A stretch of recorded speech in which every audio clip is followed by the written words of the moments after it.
Willie D Live. It's Willie D, y'all, back with another episode of information and instructions to help you navigate through this wild, crazy, beautiful world.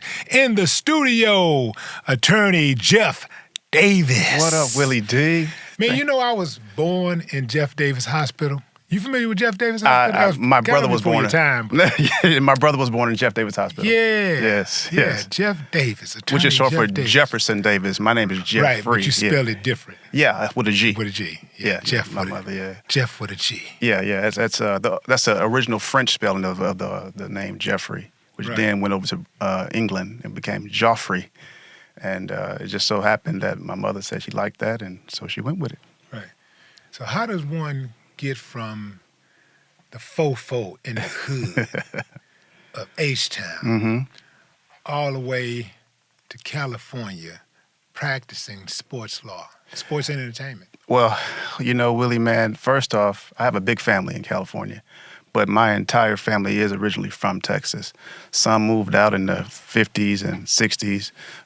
Actually, one of my aunts moved to L.A. from Houston in 1936.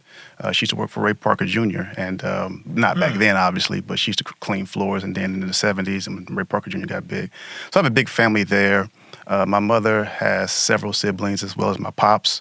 My pops moved to Compton in the I'm going to get the year wrong, in the 50s, when Compton was still all white. In fact, George Bush was living in Compton. The first Bush, not the the H, the first President Bush. He was living in Compton in the 1950s. Compton was all white and had white gangs that hated black people. So when black people started moving in, the black people there that were moving in formed gangs to fight back against the racism against the white people in Compton. Wait a minute, so you're trying to tell me that the gangs were not formed to go against each other, but it was formed to protect themselves from outsiders? Well, those gangs back then in the 50s, not this 50s. What's going on now. This is a different thing with the Crips and the Bloods. This is a completely different thing, yes. Well, even the Crips and the Bloods, from my understanding, it was started to, to help people, in the neighborhood defend themselves, against the popos. That's an excellent point, because when you look at the Crips Constitution, yes, there is one. When Mayor Tom Bradley was the mayor of L.A., the first black mayor that we've had. Now we have a black mayor now in L.A. He sat down with the people who wrote the Crips Constitution, from my understanding, and they had the same 10-point program as what the Black Panthers had in the 60s. And of course, when J. Edgar Hoover neutralized the Black Panthers by getting rid of almost every chapter around the country, then what you had left over was these brothers who had this whole mindset of helping the community, and initially the word CRIP was an acronym that stood for Community Inter-Party Revolutionary Service. And then I think Mayor Tom Bradley said, take the word. Hold on, you say Community Revolutionary. Okay, because you mentioned you skipped revolutionary. Did I? Okay, maybe I said it out of line. Yeah, you're right. So Community Revolutionary Inter-Party Service. Okay. But Mayor Tom Bradley said, we got to get rid of the word revolutionary. Let's go with reform. So community reform, inter-party service, and then it just became colloquially known as community revolution in progress or something like that, I'm not a member of the, the gangs, but that's the history on it, and that's where it started. It morphed into, unfortunately, what you hear about today. Yeah, interesting how J. Edgar Hoover destroyed chapter after chapter after chapter of the Black Panther Party across the country, but did nothing to try to eliminate the KKK chapters across the country. Very interesting that a member of the FBI director would do something like that.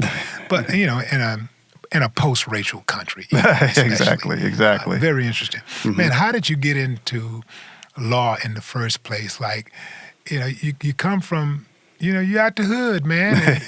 And usually when we start talking about lawyers, when we in the hood, we talking about lawyers, we usually talking about representation, not actually being a representative for a client.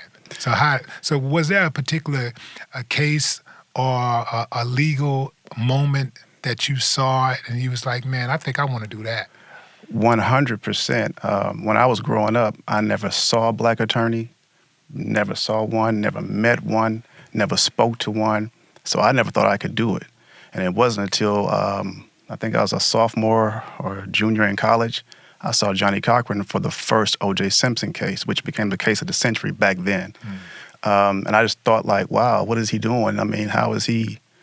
So that was really put like law in my mind, but I never thought I could actually become an attorney because, like you just said, I come from I come from very humble beginnings, and one of the things that my mother always pushed was education. My mother had a high school diploma, and my pops had a 5th grade education, and nobody in my family were college graduates or attorneys. We had a few college graduates with bachelor's degrees and associate's degrees, but not one person ever thought to get a professional licensure. So when I was graduating, before you graduate undergrad, you have to apply with your dean, at least at the school I went to, so they can check all your credits to see if you're going good. And my dean sat me down and said, hey, man, you're getting this bachelor's degree in administration of justice, criminal justice. What are you going to do now? I said, I don't know. I mean, what do people normally do with this type of degree? Political science, criminal justice. He said, well, they go one of 3 ways. They either go to law enforcement, and I didn't want to work in law enforcement. They say, or you can go to the correctional system, be a CO or a probation officer or parole. I didn't want to do that either. And they said, oh, well, you can go to the courts. And I said, oh, what do you do at the courts? He said, you become a lawyer. I was like, I can't become a lawyer. I mean, who? I don't have lawyers in my family. I don't know how that works. He said, no. He said, I think you can do it, and you should try that. And I said, I don't want to be a lawyer. I said, well, fine. If I'm going to be a lawyer, do I just go down to the courthouse and apply for a lawyer job? I mean, I had no idea how it worked, really. I'm telling you, I had and no... how old are you at this time? 22, 23. I had already been around the world playing basketball, and I said, all right, let me try this. And so I didn't want to do it, but when my dean said, no, you just can't apply at the courthouse to be an attorney. You have to go to law school. I said, what, more schooling? I'm graduating with my bachelor's. He said, no, that law school is different. You have to go to law school, graduate, and take the bar exam. I said, well, how long is that? He said, well, it's 3 years full-time and 4 years if you go part-time. I said, that just more, I was just so ready to get out there and work, but I didn't know what I wanted to do. So I figured at the very least, if I go to law school, it'll give me 3 years to figure out what I really, really wanted to do in my life. Funny story, Willie D, and you'll appreciate this. The day before my graduation, I was getting ready to go to law school to graduate undergrad, right? And I was playing basketball at a local gym here in Texas, and Moses Malone used to play with me all the time. Right? Rest in peace to Brother Moses, man. What a great guy. Yeah. Hall of Famer, but was very, very humble when he spoke to me, And I wasn't friends with him or anything, but he was friends with a guy that was in my class that was graduating with me. And so we were playing ball, and he asked me, say, hey, yo, Geoff, you going to be up here tomorrow? I said, no, I'm graduating college tomorrow, so I can't come. He said, you are? He said, you graduating with Tony? I said, yeah. He said, I'm going to be there. I didn't think he was going to come, Willie. He showed up to my graduation, hugged my mother, took pictures. And he said, now, Geoff, what do you want to do? I said, I think I'm going to go to law school, man, but I don't want to be an attorney. And Moses said, you need to do that because all of my athlete friends, we always have to get representation that does not look like us. He said, you look just like me. You look just like my family. Everybody I know where I grew up. You need to do it. So I just felt compelled to do it because Moses is telling me to do this. Yeah. Moses, real tall. Right. Yeah, and that's what got me into law school. Even though I still didn't want to do it, I was just halfway going through it my first year. I was like, I really don't want to do this, but I just want to get 3 years out the way so I can figure out what it is I want to do. That's what got me into law school. And then later on, man, once I actually ended up going to law school, I dropped out my second year because I got into filmmaking in Hollywood. I was in L.A. by this time. I started off law school here in Houston, but then ended up transferring to law school back in L.A., where I had been since high school. I've been in L.A. since 1992. So That's where a lot of my family are, a lot of family here too. So that's when I kind of dropped out of law school. I was like, I don't want to do this anymore. And I got into filmmaking and did that for several years, like, I don't know, like 10, 11 years. And then the 2008 recession hit. And Hollywood had a hard time funding projects. And so I lost everything, Willie. All of my film production stuff, I lost everything. And that's when my colleague at the time, who I went to law school with, he said, you need to go back to law school and come back and work with me. Because he's also a brother.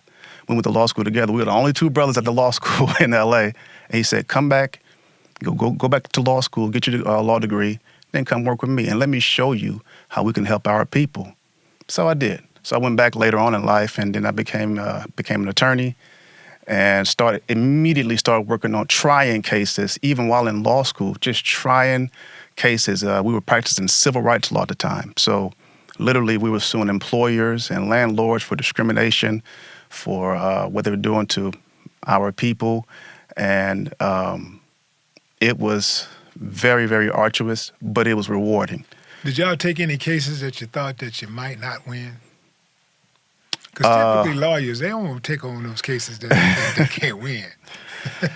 Well, that's a good question. What we always tell our clients is that we try to manage their expectations. So when they come to us and say, hey, man, listen, my employer fired me because I'm black, or my landlord is raising my rent because I'm black, they're not raising the white people's rent or something like that, we always tell them, okay, we're going to do the best we can for you, but there's no expectations here. They don't want to pay you anything. But the good thing is California laws are very, very liberal in terms of how they deal with employees and how they deal with tenants. The tenants' rights and the employees' rights are very, very big in California, something that a lot of other states don't have. How do you help your clients manage their emotions when they're dealing with legal issues? I tell them first things first, let us handle the law.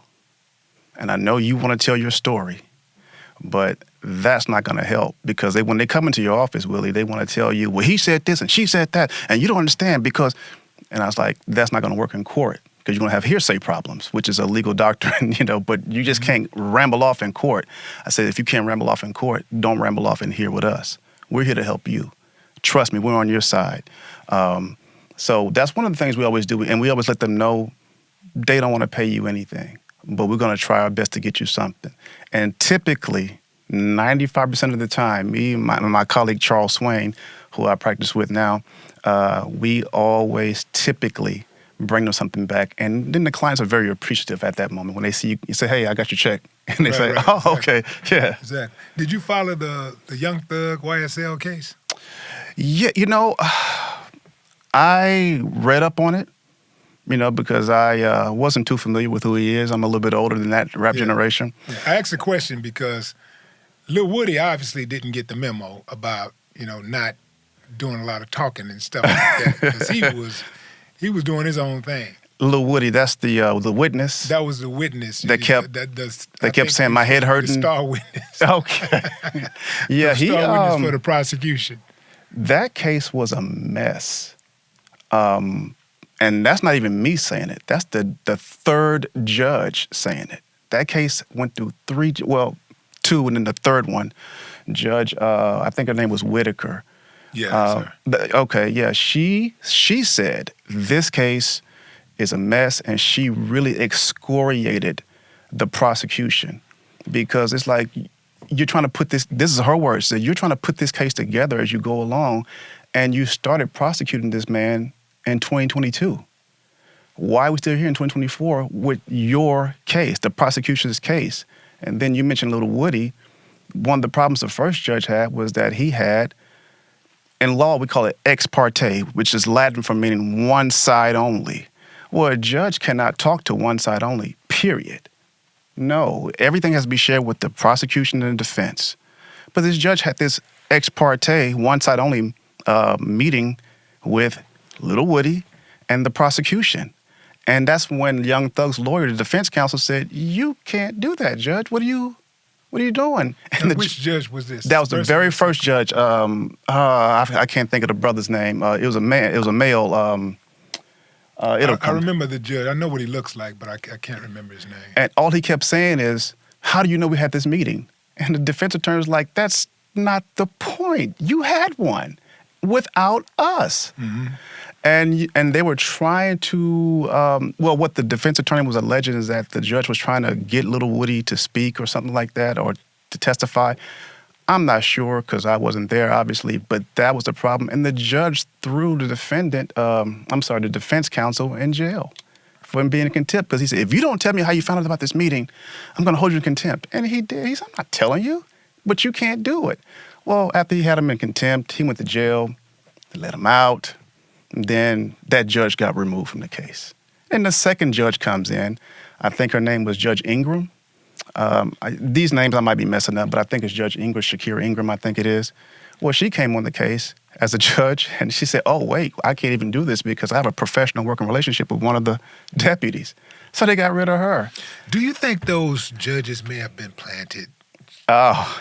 Because, I mean, I just don't see how they could be so incompetent, how the prosecution, that's not even the prosecution. Mm-hmm. That is the state. How the state could be so incompetent, how the judicial system could be so incompetent to allow them to be. This is a big case. This is something really that the is. world going to view. They know this is a huge case. There's a lot of interest in this case. Mm-hmm. So that means that it's going to be under a microscope, which means that the prosecution, the state should go out of their way to make sure everything is done correctly. I can tell you, Willie D, that Young Thug, being a big-time rap artist, he had the resources to expose all that. Because had it just been silly Illy Willie down the street being charged with this. Silly Illy Billy, don't say Silly, no, not Willie. yeah. Silly Illy Billy down the street who didn't have resources. Yeah. They never would have caught it. Right. But for Young Thug being resourceful as he is, I understand he's a very, very famous artist, so he had the resources to hire a good legal counsel, and they got to expose all of that. So much so to where the final judge who came in, Willie D, I think it was Judge Whitaker, the final judge, she excoriated the prosecution, said, you guys are just wasting the court's time, and if you don't make a deal, I'm going to declare a mistrial.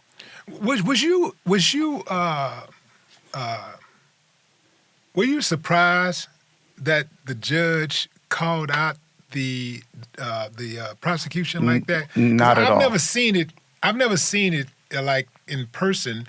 I've never seen it like in real time. I've seen it on movies where the judge, it's really theatrical and dramatic, but I've never seen it in real time. Not at all. Judges don't want you to waste the court's time because these judges have a docket of cases that they're trying to get to.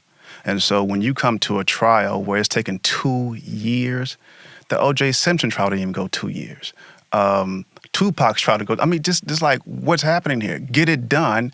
And she kept catching them fumbling the ball. So she's like, if you don't get it done, I'm going to declare a mistrial. Go make a deal. And that's when they made the deal late that night, which was so weird. And that's why Young Thug was able to plead out to I think he got probation for whatever. But his co-conspirators who they indicted, they took plea deals early, I think. But Young Thug, but probation, let me tell you, Willie, it is not a joke. I know he gets to go home. You got 15 years probation. Probation is so strict. And these probation and parole officers, because I was almost one, I can tell you, man, they possess a lot of authority over these probationers and these parolees. It's the legal term is, they describe it as having supervised freedom. Yeah, you're not in a cage. You're out, but we get to come to you whenever we want to, because you forfeit all of your rights. Well, not all of them, but you forfeit most of your constitutional rights.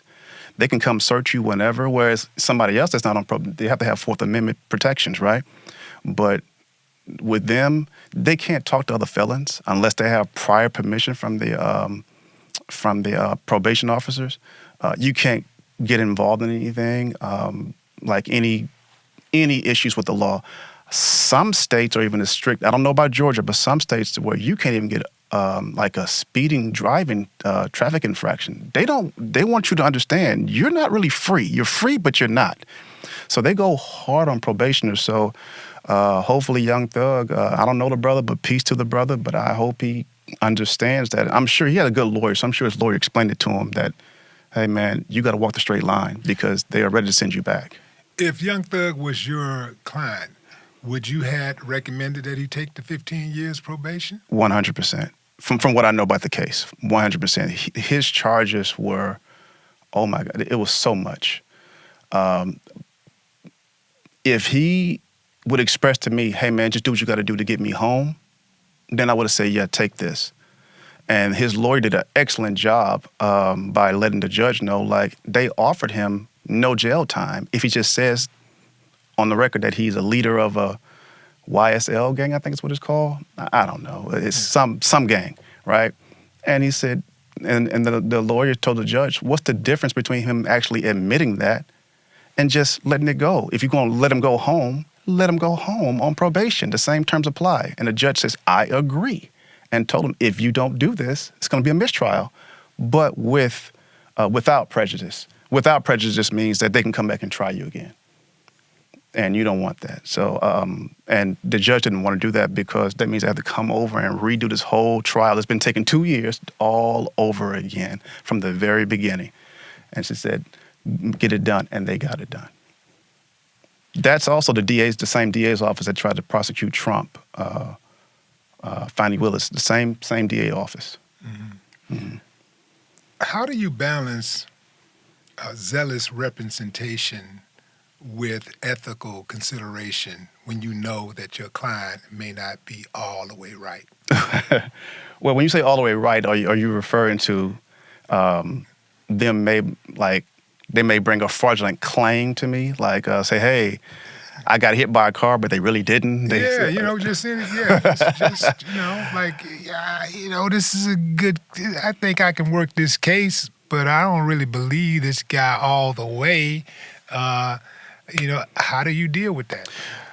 I don't deal with them, to be honest, because that's going to come back and bite you. One thing I know about dealing with clients for the past few years is that when you have a client and they don't get what they think they should be getting from your representation, they'll quick to complain to the state bar about your services. Mm. And whether you're in the right or in the wrong, who wants to go downtown at 4 o'clock in the afternoon and pay $30 to park to go deal with the state bar, and the state bar say, oh, okay, yeah, you don't want to deal with that.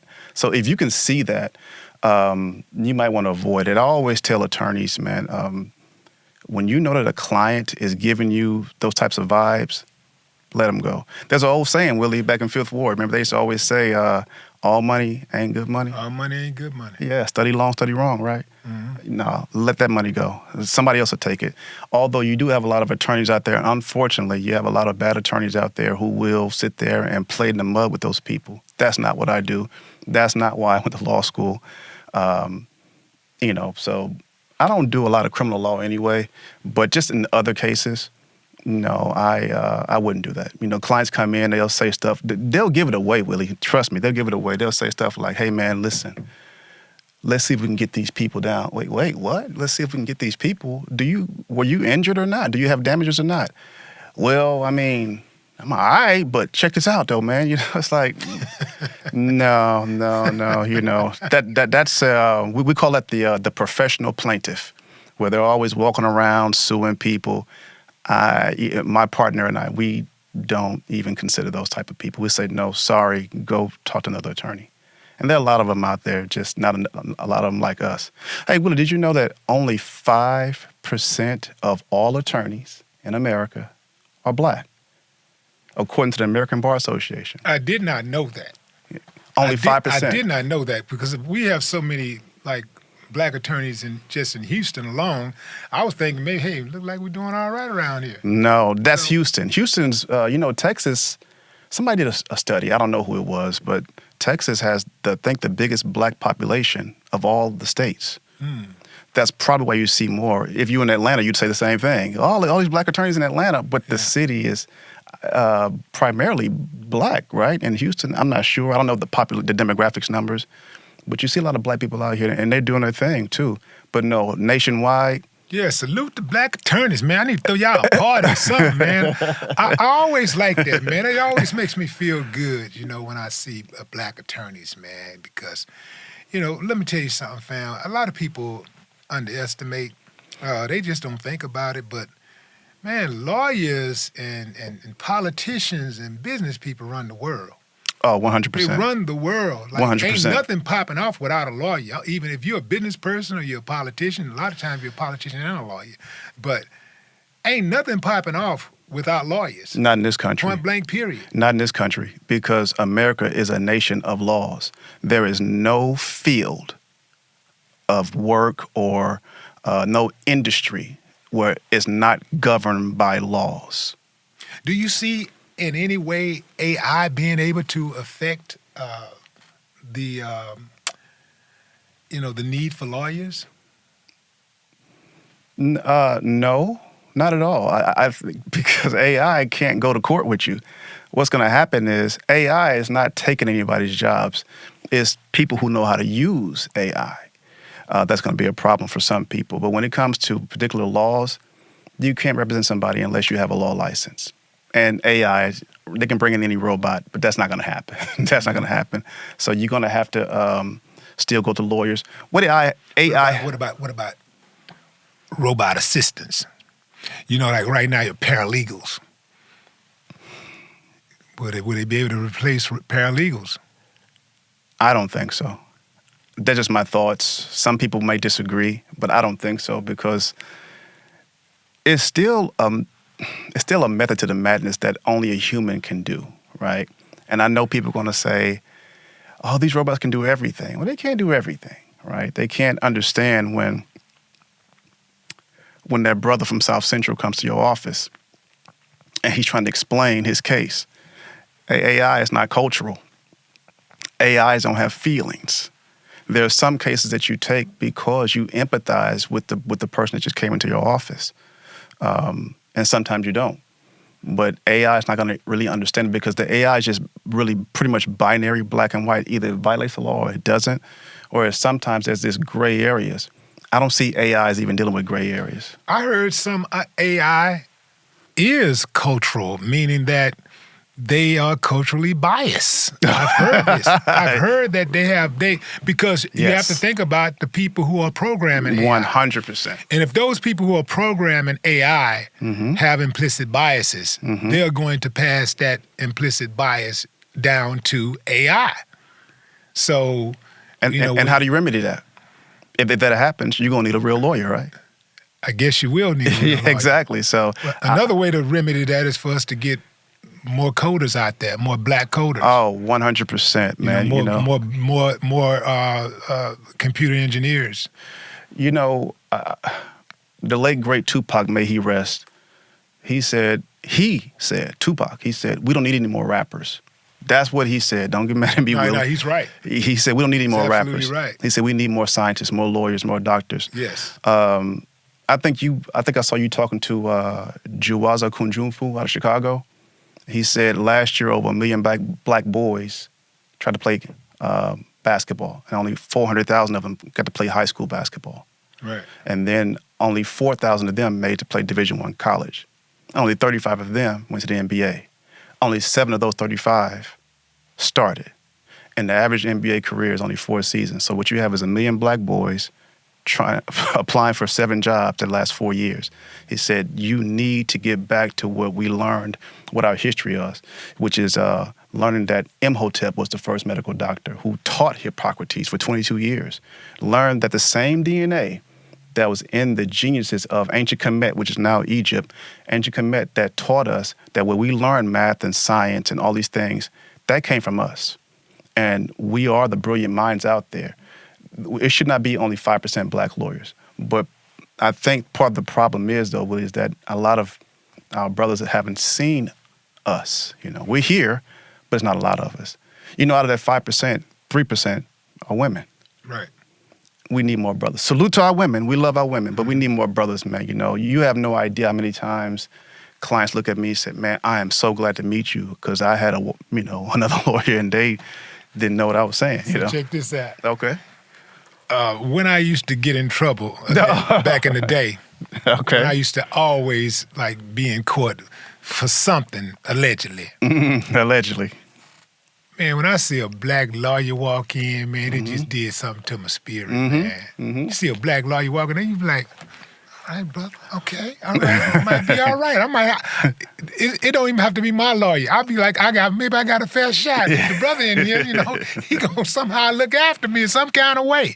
It gives us the targets of so much of America's angst and discrimination, so much hope when we see a brother or a sister walk into that courtroom. We know that the deck is stacked against us. 100%. We know for a fact that we're being targeted for failure. Oh, my We know that gosh. for a fact. It ain't no Dispute. There ain't no guessing about it. Yeah, it's not disputable, right? We know that for a fact. So when we see a brother or sister walking out, man, we're like, okay, shit, maybe I got a shot, Willie, what you're saying is so true. One of the reasons why I got out of litigation, because I got tired of going to court, dealing with those same biases that you just talked about. As an attorney, not a defendant, as an attorney, oftentimes, because it's so few of us, when I do go to court, the judge mistakes me for the defendant. Happens often. Whether it's the judge or the clerks, when you first walk in LA County courts, you have the attorneys, when you walk in and you have everyone else. They always stop me. And say, Do you think that they do that sometimes just to fuck with you? Because I just refuse to believe that these people are that stupid all the time.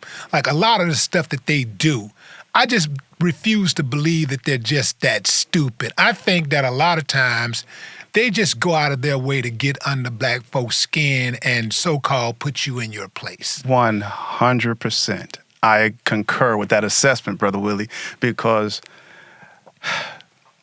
our brothers deal with so many microaggressions, our sisters too, right, that they become macroaggressions. They just become so frequent. And if I'm dealing with it as an attorney, what are people dealing with it? Like, how are they dealing with it on their jobs or driving down the street, going grocery shopping, trying to sell lemonade, as you saw in San Francisco? We are heavily policed. So, yes, that happens all the time. I had a judge tell me one time, Willie, I came in, my suit, and he says, counsel for the plaintiff. I said, Your Honor, it's me, Geoff Davis, here for the plaintiff. He said, no. He said, listen, you can represent yourself, but it says here you have an attorney. I said, I'm the attorney. He said, no. You're the actual party to the. I said, no, I'm the attorney. He said, wait, you're the attorney? I said, yes. He said, my apologies, counsel. I didn't have my glasses on. Let me put my. I'm like, what is your glasses? You never saw me before. That's the things that I deal with. So yes, 100%. That judge wasn't being, innocuous or harmless. No, he was doing it on purpose, and it happens often. But let me just say, you say you don't think people are that stupid. I think people who practice that type of racism is stupid. I'll go on the record and say it. There is no place for that. I mean, I thought Lady Justice was supposed to be blind, So, yeah, you mentioned that, you used to get in trouble all the time. The FBI crime statistics states that, we have the highest rates of a lot of stuff, right? But all that indicates, Willie, is that we're just policed more heavily. We don't commit any more crime than any other group of people. And that has been statistically proven. Yeah. Because I can tell you how you back that up. Because black people, specifically black men, we lead the nation in being exonerated after being in prison for 18, 19 years. The famous story of Brian Banks in Long Beach. I think it was about 7 or 8 years ago. I think you heard about that. I think you actually did a live on that. The football player, the girl accused him of rape. And Yeah, I did. Yeah, he had a scholarship to USC. Yeah. Couldn't even go. But he got exonerated. That happens to us more than... But she destroyed his career. He was exonerated. 100%. But she destroyed his career. Well, anytime you get your freedom taken away, it destroys your life. Yeah. Now, you can bounce back from it because people have, but that's the things that other groups don't have to deal with in mass like we do. When are they going to start punishing the liars, though? That's something that my colleague and I, we discuss all the time. There are laws on the books for bringing false police reports and bringing false meritless prosecutions. But they're seldom enforced. I don't know why. Honestly, Willie, that stumps me because only the district attorney can charge you with a felony. That's the only person in every county in America. That's why I'm glad you did on the voting thing that we had a couple of weeks ago, the elections. Pay attention to your local elections. But these district attorneys are just, I don't know, they give them a pass, and I don't know why. Part of the reason why I think it is, though, is because the district attorney position is an elected position, so it's political, right? It's a political position. So pretty much they kind of move towards sometimes more politics than they do law. If someone is violating the law, it is up to that district attorney to get justice on behalf of the citizens of that county. And if someone has been exonerated, the district attorney needs to go after the people who brought this meritless prosecution in the first place. But I guess it's just not politically savvy to do so. I don't know. have a theory. Okay, what is it? I have a theory I'd like to share. Share with me, brother. So it is my belief that the reason why they don't punish the liars is because they don't want to discourage the liars when they are trying to punish people, when they are trying to convict, when they are trying to indict. Lying is part of the system. As a healthy dose of lying that goes on every single day in these courtrooms throughout America. Mm-hmm. And oftentimes the prosecution knows that lies are being told, and the judges know that lies are being told. And if they start just punishing people who can help them, though I'm talking about the liars who help them win their cases, and punish people and send people to prison, then it'll discourage people. I think that they believe that it'll discourage people from lying to help them get easy cases, to help them convict people and put people in jail. Just like they give police officers and prosecutors a lot of latitude to, go after, people, right? They give policemen a lot of latitude to arrest people, to, charge, to bring them in so they can charge them. Mm-hmm. Prosecutors get a lot of latitude in how they handle evidence and how they go about prosecuting people. Mm-hmm. And sometimes they suppress evidence. Sometimes police officers plant evidence. Sometimes the prosecutor will intimidate witnesses. Sometimes the police officers intimidate witnesses. Well, they can't just have a mass punishment of these type of people, because these type of people have been hired to do just that. They only get punished when they are found out. Maybe they're found out through some type of recording. And maybe the thing blows up. It's a big case. Now it done got out of hand, and now the public demands retribution. The public demands that this person be punished. This cop be punished. This prosecutor be punished. But that happens so infrequently. It does not give prosecutors and police officers, the shady ones, an incentive to do the right thing. So they can suppress evidence and send a man to prison for 20 years, 30 years.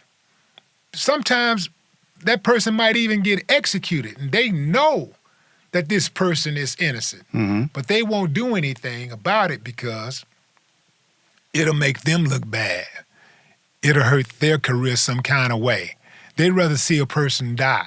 than to and protect a lie than to come clean and say, you know what, maybe I missed something. They want to make sure that they have their winning streak intact. Well, certainly there's a lot of truth to what you just said. And those prosecutors, police officers who are doing these things, they should be held accountable because the job of a prosecutor is not to get someone put in jail. The job of a prosecutor is to seek justice, especially when the prosecutor finds evidence that exonerates the person they're trying to prosecute. It is their job to say, oh, no, we got to stop this prosecution because we just got evidence that this person didn't do it. Like you just said. They won't do that. Very seldom. I mean, it's so rare. The number one job of a prosecutor is to protect the public. Yes. That is the 100%. number one job of a prosecutor, to protect the public. So how are you protecting the public when you're locking up innocent people and you're suppressing evidence and you're planting evidence and you're violating people's rights? If you really want to protect the public, open that jail cell and walk your ass right on inside. That's how you protect the public. It's crazy, man. Have you been following the Diddy case? Oh, I think everybody's been following that, man. I think everybody's been following that. So what are your thoughts on the Diddy case? Man, first things first, let's go with what he's charged with. He's been indicted on, so far, just 3 charges, but they say they're going to bring in more. The first one is racketeering conspiracy. The second one is sex trafficking, and the third one is transportation to engage in prostitution. Prostitution. Let me just explain, first of all, what racketeering means, because many people don't understand that. Racketeering, in easy layman terms, is just a pattern of illegal activity. You're trying to carry on an illegal business as if it's a legal business. One of the things that prosecutors used to always prosecute the mafia for was doing just that. For example, mafia people say, hey, you want to build a restaurant in our community over here where we do business, then you got to pay us. Well, that's racketeering. That's a pattern of illegal activity going on, right? Conspiracy, here's the thing, Willie D, about conspiracy. Conspiracy is when 2 or more people get together and agree to commit a crime. And then they have an overt act. That's the legal term. The overt act means you got to go do something to show you have the intent that you guys agreed to commit a crime, right? Hence, you see the Homeland Security seized the baby oil and the lubricant from Diddy's. That's the overt act. He went out and had 1,000 bottles, according to the complaint, right? But in this case, a conspiracy requires 2 or more people. But Diddy is the only one being prosecuted right now, which makes them wonder, like, hey, where's the conspiracy? How's that a conspiracy, right? Well, that tells me, as an attorney, that the other people he agreed with are working with the government. So they're not being prosecuted in exchange to testify against Diddy. That's his first problem. So the people he agreed with, they're telling. They're already working. Because it only says the United States versus Sean Combs. No one else. You mentioned earlier for Young Thug's case, all like 4 or 5 of his conspirators, they all got, popped. But this guy, he's by himself. So that lets me think, okay, his co-conspirators, they totally flipped him. That's his first problem. His second problem is sex trafficking. Man, if I had a nickel for every time some rapper or entertainer gets on there and say, man, we all do this, man. I can't believe he's being prosecuted, man. We all fly women out. That's not sex trafficking. In layman's terms, because I'm not going to give you the law, I don't want to bore people, but just in layman's terms, Willie D, sex trafficking deals with forcing or coercing somebody or manipulating somebody to do something against their will, right? That's the main difference between sex trafficking and prostitution. Prostitution, pretty much 2 adults are consenting to exchange sex for money. There is no consent in sex trafficking. And furthermore, with sex trafficking, you're not having sex forcibly or through manipulation with the person who's trafficking you. They're making you do it to other people as a racketeering business. That's the part that Diddy has. So if you had a chance to look at Cassie's lawsuit, the one that he settled within a day, people think he settled, but he didn't settle it within a day. When you have lawsuits, I can tell you, lawyers talk to each other, the prosecution, defense, they talk to each other for a few months. They go back and forth with letters. And if you don't settle, then they said, listen, you got to tomorrow or we're going to file it. But they had been talking trust me, it didn't happen in one day. It didn't happen in one day. But that's the one though. So she basically called his bluff. Oh yeah, the lawyer, because she had evidence. I'm telling you. So when she filed, then he okay, all right, I gotta give you the money.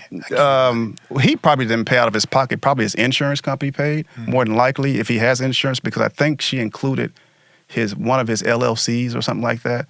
And every company, this happened in California, every employer in California, if you're doing business, you're required to have workers' comp insurance. And I'm sure he had some other type of insurance, so they probably paid it. I don't think he paid it out of his pocket. I don't know, but she got paid because they settled it, right? But that's what sex trafficking is. I've heard so many of our rappers come out and say, man, we fly women out. No. Unless you're coercing or forcing this woman to do, male or female, because in the complaint with Diddy, the federal prosecutor said he also had male sex workers doing the same thing, where he would work them the entire weekend to where they needed IVs. But anyway, anybody, that's sex trafficking, is when you are taking them, you're recruiting them, and you're forcing them to do it. And you can force them by saying, if you don't do this, I'm not going to give you a break. It's not always forced by physical threats. It could be forced by, if you don't do it, I'm not going to give you, I'm not going to put you on this TV show, or I'm not going to, you owe me money, I'm not going to forgive your debt. It could be any one of those things. Or the big one, Willie D, is you force them by doing it by drugging them. And that's another reason why the Homeland Security confiscated the baby oil. Supposedly they tested it. And if it's tested that there was some sort of drugs in that baby, he has another problem. In the lawsuit against Diddy, lady in the Bay Area, you covered it. Ashley something, I can't remember her name. But you remember you covered it in the Bay. She said that Diddy threw oil on her. Yeah, and she couldn't move. I can't remember her name. There's so many of them. Ashley Palmer, something like that. Yeah, they've been coming from all different directions, and Tony Bugsby got 120 of them. What do you think about Tony Bugsby? Well, I don't know him personally because I know he's down here with y'all, but somebody in L.A. is suing him, right, for extortion. Let me explain extortion in layman's terms. When you try to say, hey, if you don't do this, I'm going to do this to you, meaning that I'm going to expose you, I'm going to expose some information about you, or I'm going to do threat to your family. Cause you some type of harm. Absolutely, cause you some type of harm. Now, the problem with that lawsuit, because I've read a little bit of it, I didn't read the whole thing, but whoever the unnamed celebrity is, to my understanding, according to the lawsuit, that they haven't paid Tony Bugsby anything. He alleged that, well, I'm saying the unnamed celebrity alleges in the lawsuit that Tony Bugsby is trying to get me to pay. And if I don't pay, he's going to, expose me. Mm-hmm. Well, the problem in California, extortion, the civil act of, not criminal, but the civil act of extortion, you're going to have to pay first. That's one of the elements. Then you can sue for extortion, right? But if you haven't paid, it's not going to go anywhere. But he did add, I keep saying he. What's the difference between extortion and blackmail? Same thing. It's in interchangeable terms. I think in the old English common law, it was called blackmail under the color of law, under the color of a badge, because typically law enforcement would blackmail people under the color of their badge. If you don't do this, I'm going to take you to jail. Same scenario, right? But extortion and blackmail, just interchangeable terms. I think, but the actual California code calls it extortion nowadays. Same thing, though. So, but he did add to his, I keep saying the unnamed celebrity did add intentional infliction of emotional distress. That's a viable claim. But the extortion, if you haven't paid Tony Bugsby, you're not going to get anywhere with the extortion. The California courts are not going to let you. You have to pay first. So, hey, Willie, if you don't give me this, I'm going to expose. And you said, man, I'm not paying you nothing. I'm Willie D. Well, if you don't pay, you can't sue me for extortion because you didn't pay me anything. There are no damages. So that's what that is. So, yeah, I heard a lot about him with his 120. And he had a hotline, I think, or something. Yeah. If you Was that going too far? Is that crossing the ethical boundaries for an attorney? When an attorney, I know that you have hotlines when there's major class action lawsuits against corporations and things.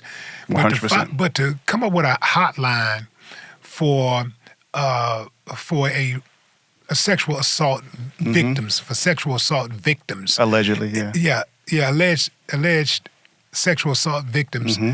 Is that crossing the legal lines? No, because if you look at the federal prosecutors in Diddy's case, they said the same thing. If anybody out there has been a victim or think you have some information, please contact the federal government. Well, let me back up. Let me say the ethical lines. Is that ethical in your opinion? When you're trying to seek justice, I think so. You just don't cross a line to solicit. There's a difference between advertising and solicitation. Solicitation is when you go to the person directly who don't even know you. Hey, man, I heard you had this case. Let me be your attorney. That's solicit. Right. Advertise, as you see every day on TV. Did you take PPO or whatever? Call this law firm at da-da-da-da-da-da. That's advertising. It seems that Tony Busby is advertising. So that, it's close, but that still seems to be within the realms of ethics. If not, the state bar will talk to him soon, if that's not the case. Well, that is about to open up an entire new lane for lawsuits, because up until then, I don't think I've ever heard an individual, I don't think I've ever heard someone going after an individual with a hotline. I don't think I've ever, I've heard them go after, corporations all the time. I've heard that all the time. But a private individual. But private individuals, I've never heard that before. So I think it's about to be on around here. And if that's the case, and if it is ethical, then that shit was brilliant.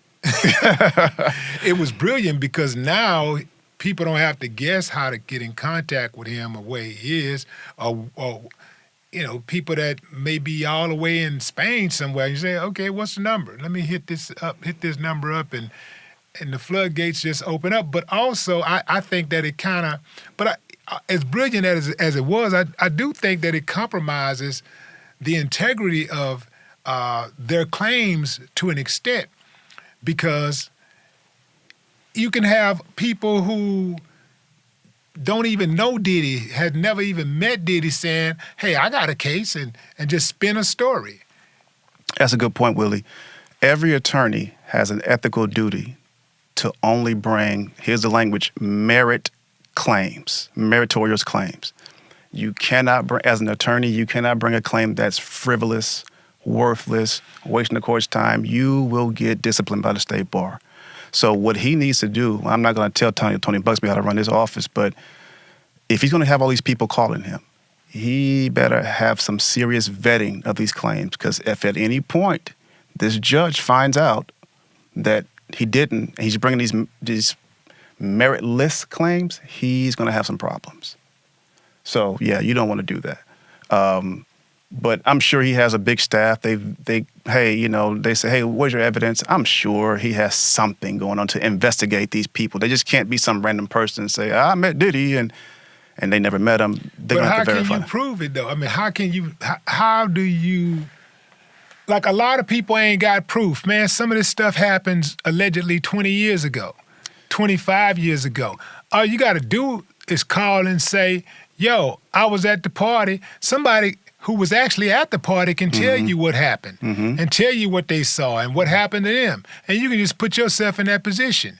Also, when people are taking money, when people are paying Tony's clients so that they don't get exposed, how do we know that his client or anybody else's clients are going to not share that information and somebody else pick the information up and run with it? Wow. If it come down to, hey man, you give me X amount of money or I'm going to the police. Well, we've seen enough movies to know that people will sometimes go back on their word. Yeah, I know I said 100,000, man, but I think that deal was worth more like $1 million.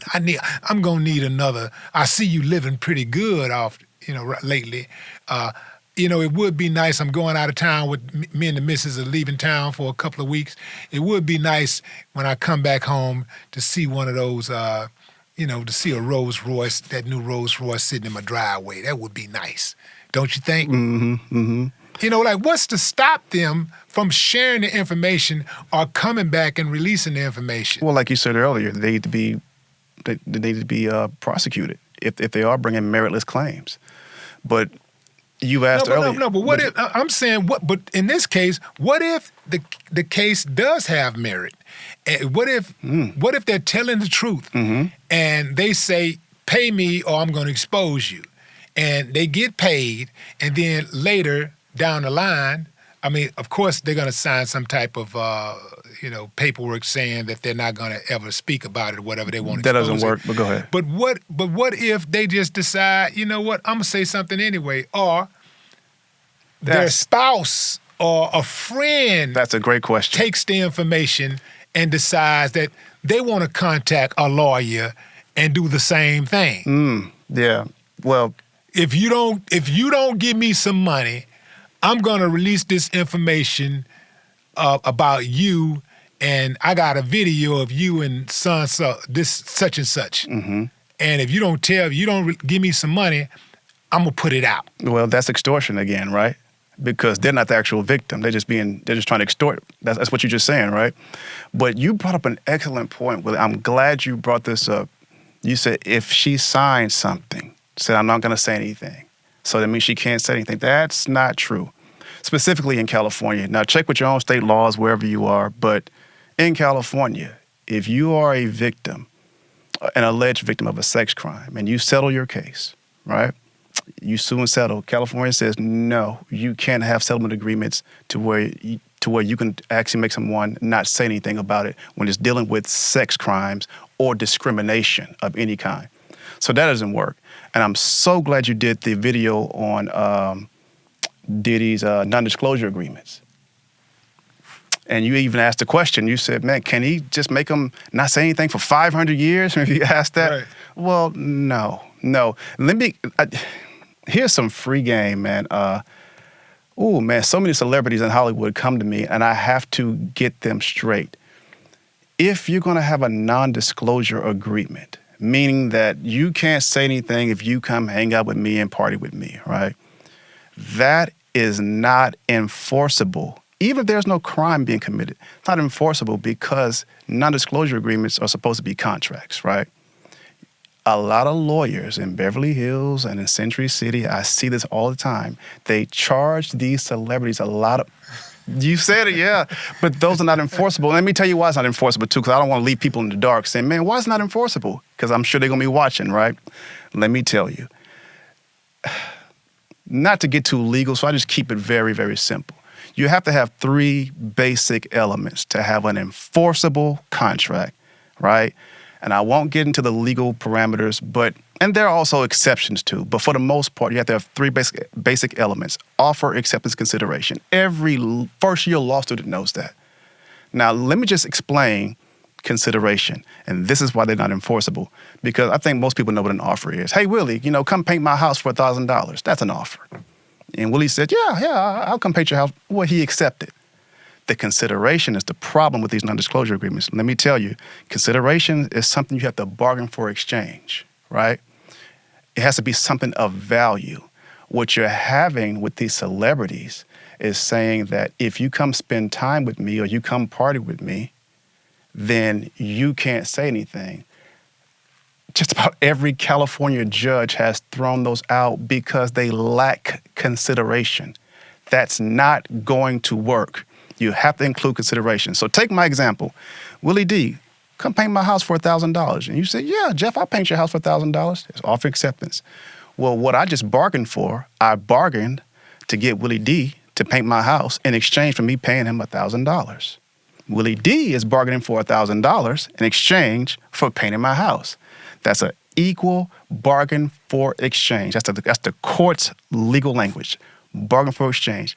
Having a celebrity just say, hey, you, man, woman, whoever you are, come hang out in my mansion in Beverly Hills and we can party and do it, but you can't talk about it and you got to sign this.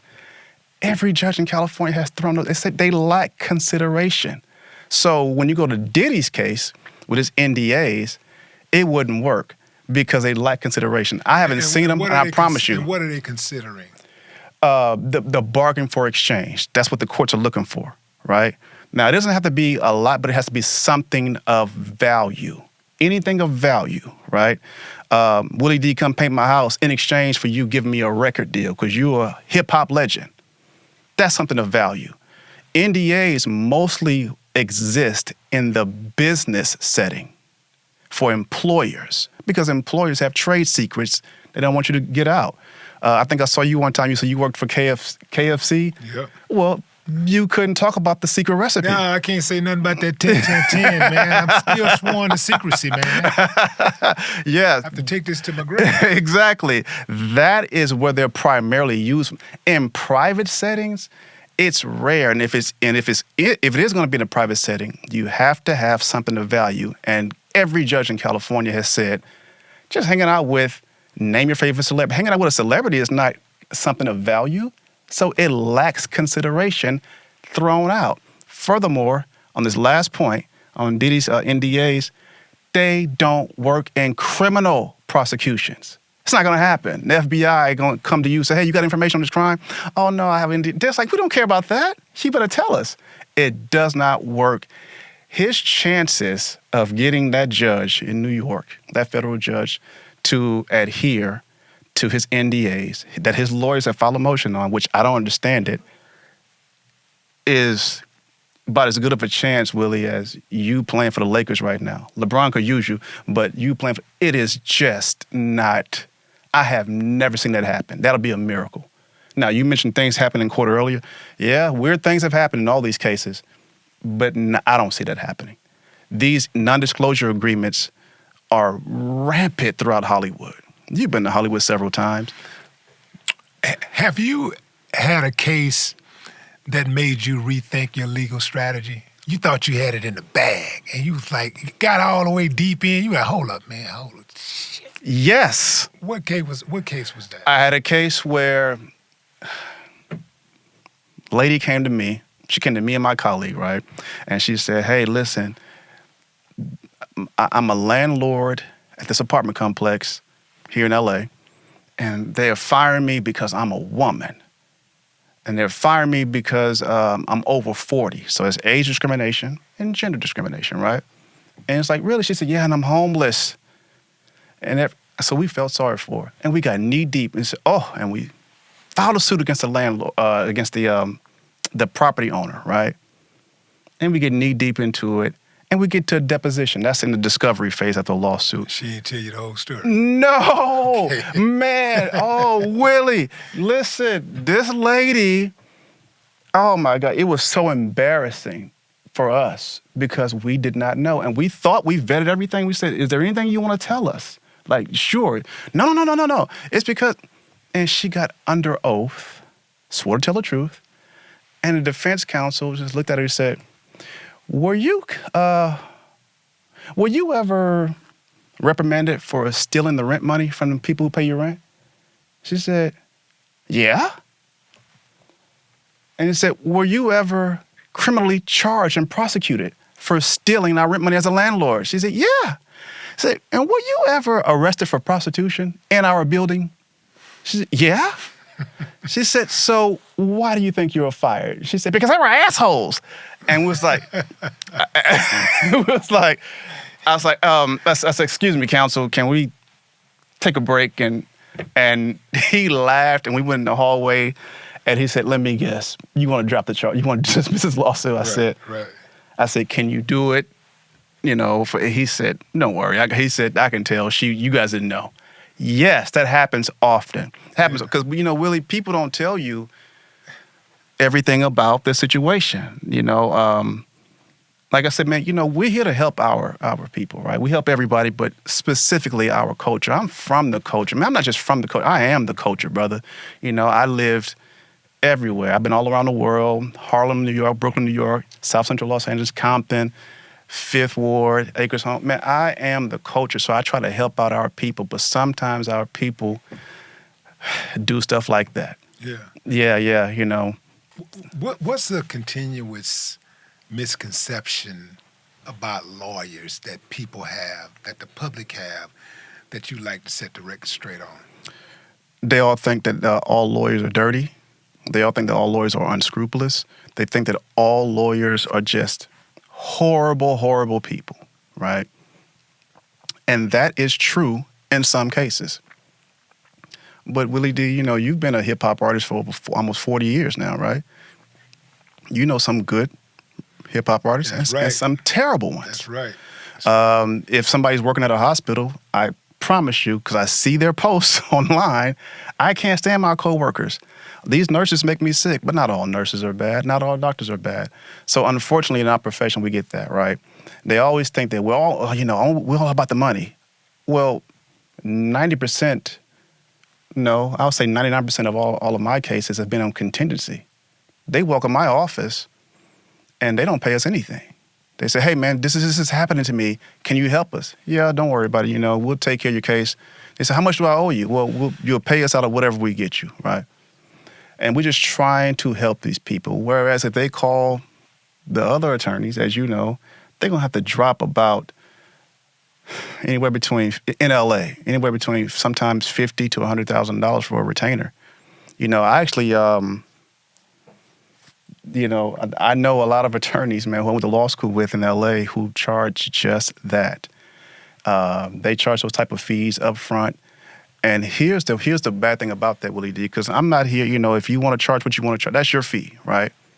However, my problem comes in is when you got my brothers and sisters in South Central and Compton and Inglewood and Watts who hired these attorneys who are not from those areas, right? They're not a part of the culture. And they know that these people don't have that type of money. So what do they do to get their money? Oh, well then, sign your house over to me. Let me put a lien on your house. And that's why many of our people's houses have gotten taken away from legal fees. That is, to me, is horrible because I wouldn't do that. What kind of cut you typically get? Let's say I win a judgment. I just came up, man. I got $5 million, man. How much of that? $5 million? How many of them $5 million you get? Well, it depends. It's a sliding scale, anywhere between a third to 45%. That's what we work with. 45? That sounds high. 45. I thought 40 was like the cap. No. There is no cap. It's in California. Your legal fees can't be unconscionable, unreasonable. What would be unreasonable, unconscionable? Where I see lawyers charging 90% of the fees. What? Hell no. You ain't got no lawyers out there charging 90%, man. My godmother in L.A., may she rest. Man, I wasn't an attorney at the time. That's back when I was a school teacher, but she had this case and this law firm told her, okay, you're going to get $20,000 from this settlement. And they didn't tell her what kind of money was coming. They told her they had all these administrative fees. And when she ended up getting her check, it was $2,000. And they blamed it on, oh, we have this administrative fee, we have this fee, that fee. That is unconscionable. My heart was hurt when that happened, and that happens so much. But that's about 90%, 95%. My math, but that's damn near all of it, Willie. That's not right. That happens often, though, brother. I'm gonna tell you something else that happens often. Black dudes who, I'm gonna just say black people who get caught up in criminal cases, mm-hmm. and they run straight to white lawyers, mm-hmm. and they still end up getting 50 years, 60, 70 years, So I got a theory about that. Okay. I got a theory. Okay. And this ain't no hate. I know some of y'all saying, Willie D, man, everything is not racial. Man. Yeah, but in America, I live in America, so it's the real world that I live in. Mm-hmm. So this is my thoughts about hiring professionals. Okay. When it comes to lawyers specifically, the idea is to hire a lawyer who is known to the courts that you're going into, first and foremost. That's how I hire lawyers. Okay. I don't hire lawyers based on skin color first. I go in and I say, because hiring a lawyer, it's not about who your lawyer is or who your lawyer knows. It's about who knows your lawyer. Mm-hmm. It's a big difference when you walk into the courtroom and the judge and even the prosecution sometimes knows your lawyer. That means that your lawyer has relationships. Like it say, it ain't who you know. It ain't what you know, it's who you know. Mm-hmm. But having said that, I try to get me a sister or a brother first. I'm gonna try to hire a sister. I'm gonna try to get the sister or the brother to work first. I'm gonna try to do that first. But the most important thing when going into the courtroom is not hiring skin color. It's hiring someone who has a relationship with the courts. Now that's my theory. Like if you have a different one, I'd like to hear it. No. The famous OJ case that I mentioned earlier. If you read Johnny Cochran's book, he said that the judge in that case, Lance Ito, used to when Johnny Cochran used to be a district attorney, assistant district attorney. Lance Ito's first job was under Johnny Cochran. There you go. There you go. It makes a lot of sense if you think about it. It makes a lot of sense. Like, because I walked into the courtroom and, who's your lawyer? Stanley Snyder. Oh, you have Stanley. Oh, Stanley's your lawyer. See, here's the thing that a lot of people don't know. A lot of these lawyers go to school with these judges, because a lot of these judges are lawyers themselves. So a lot of them went to school together. They go hunting together. They vacation together. They go to lunch together. They go to dinner together. They party together. They go to fundraisers together. And so when you have a relationship with people, now they know you as a person as opposed to just some symbol, right? And that's why, like, if you watch some of these cases, sometimes, you watch TV and you see these, you see a city slicker might come into a small town. Yeah, and he thinking he gonna run everything. Yeah, but the small town got a way. They run things a different way around here. It's slow, but you got to be in the loop. And we don't care nothing about your fancy suit and your big and your accent and none of that. We don't care nothing about none of that. Yes. It's like this guy right here who probably have a fraction of the money you have and none of the affluence that you have, none of the celebrity that you have outside of this town is going to get more consideration than you are from the judge. 100%. Because they have a relationship. 100%. Yeah, you want to get local counsel for wherever you are. Like if you have a suit in Dallas, so to say. I think that's Dallas County. I'm not for sure what that county is called, but if you got something in Dallas, you need to get local counsel for that. If you're in New York, wherever, it's always best. Getting people outside, not outside the state, but outside that county, it's going to be tough. Not saying they can't do it, but it is tough. But it's going to be tough. It's going to be tough, But, you mentioned earlier about, certain people paying these lawyers, right? Again, I don't really mess with criminal law, and I don't even sue people anymore. Like I said, I do sports entertainment now. So that fee I told you about, that was for back when I was litigating. But a buddy of mine just called me.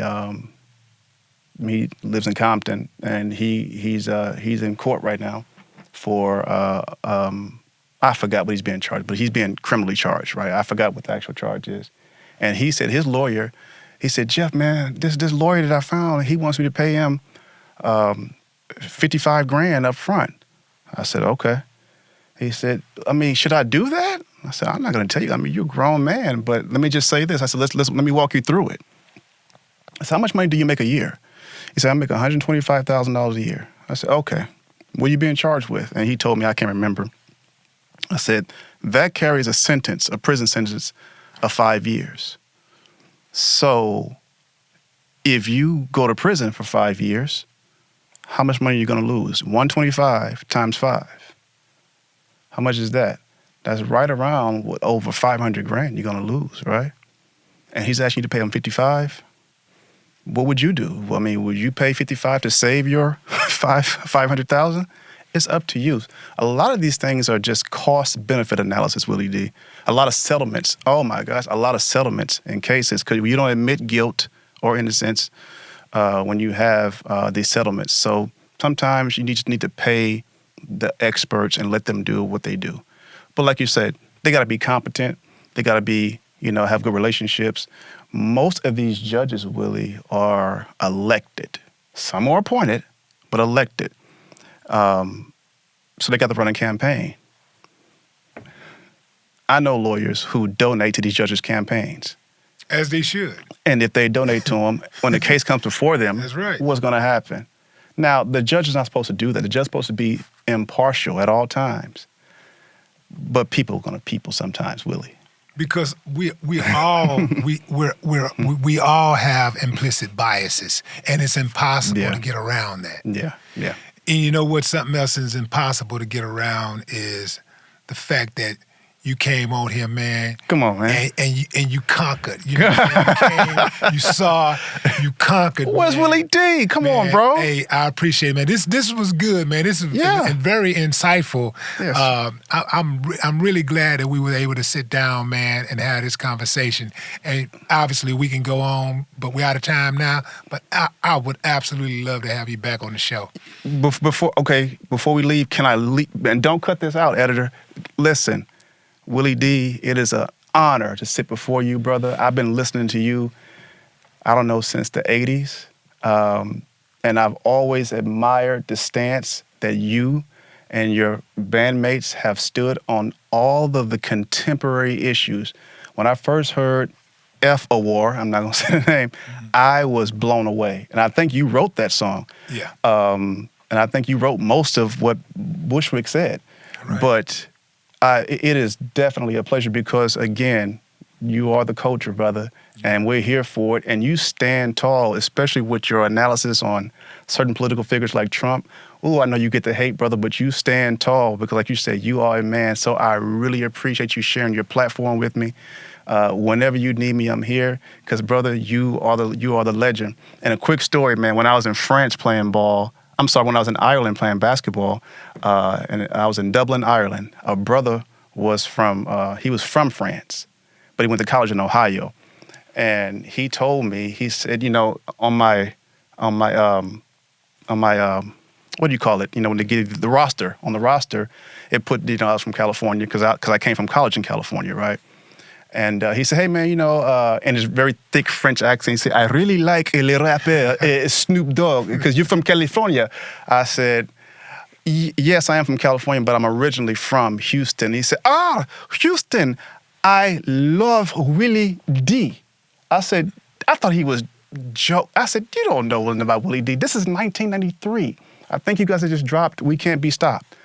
And he says, no, everybody in France loves Willie D. And I said, really? And he says, call me, yeah, call. He sung it, bro. Man, listen. Yeah, that was 91, though. 91? Yeah, that was 91. But I know it was 93 when he told me that. Okay. Yeah. But I used to live in France, man. Yeah. Tu parles français? You too français? Oui. Oui. Yeah. No, but I couldn't really speak it. But I can teach you, brother. Don't worry about it. But check this out, though. I only lived there for like 6 months. I was getting a house built.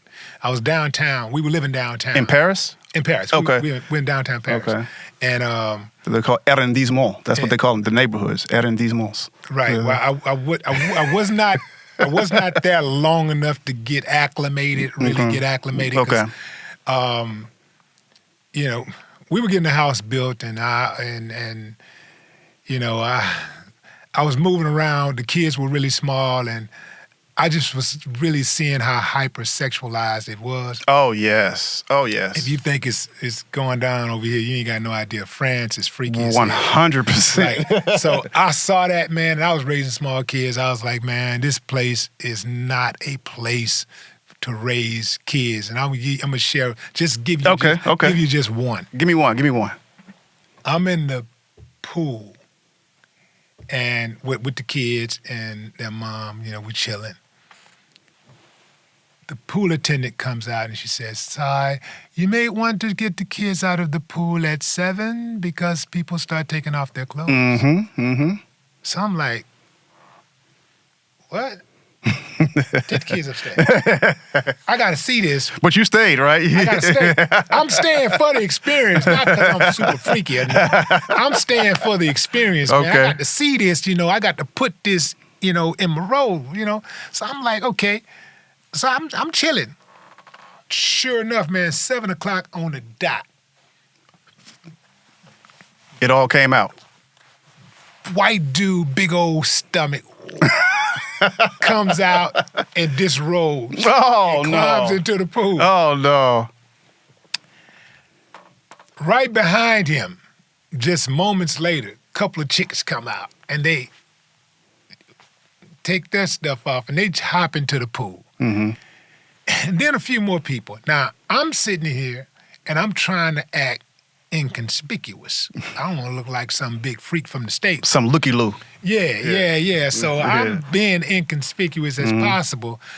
But I have to get this for my memory and so I can tell stories like this in the future. Yes. Right? Mm-hmm. So after another 5, maybe 10 minutes or so, man, I went on and got eased on up out of that bad boy and went back to the room. Mm-hmm.